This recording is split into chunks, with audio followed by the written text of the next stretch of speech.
Hey guys, আশা করি তোমরা সবাই ভালো আছো। তো আমি আজকে নিয়ে আসছি রোস্টেড বাই আর জারা গেমিং এর ভিডিও নিয়ে।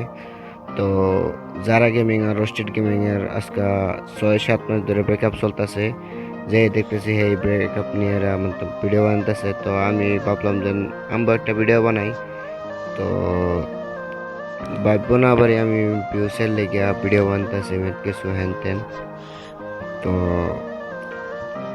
যখন আমি 2021 সালে তখন থেকে তাদের ভিডিও দেখি যারা গেমিং আর রশিদ ভাইয়ের। তো ভাবলাম কি আমরাও একটা ভিডিও বানাই যারা গেমিং আর রশিদ ভাইয়ের নিয়ে। তো যারা পুরো ঠিক করছে না কিন্তু রশিদ ভাইয়ের দোকাটা দিয়া।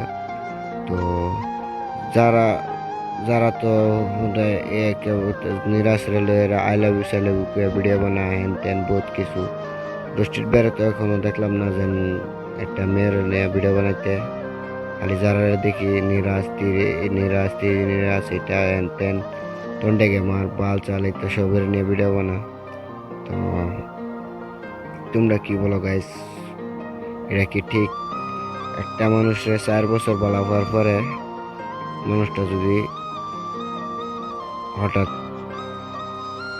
ব্রেকআপ করে দেয়, এটা কি মানা যায় বা ভাবা যায়? কিবা একটা তো কারণ আছে না? তো প্রথম রোস্টেড ভাইয়ার ইউটিউব চ্যানেল আছিল।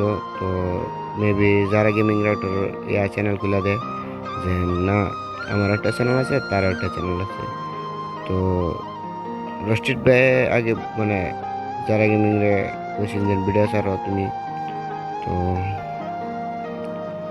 যারা গেমিং তো সার্ভার আছে না, রোস্টেড ভাই জোর করে তারে একটা অত বড় চ্যানেল তারে দাঁড় করাই দিছে। 2 মিলিয়ন হয়ে গেছে তো রোস্টেড কে রাখছেন তুই না। তো যারা তো করে আমি কি কইম গাইস, ভিডিওটা ভালো লাগলে লাইক সাবস্ক্রাইব শেয়ার করে দেবেন। তো আমি ইন্ডিয়ার থেকে ভিডিওটা বানাইছি, রশিদ ভাই দেখে থাকলে একটা কমেন্ট করতে যাবেন।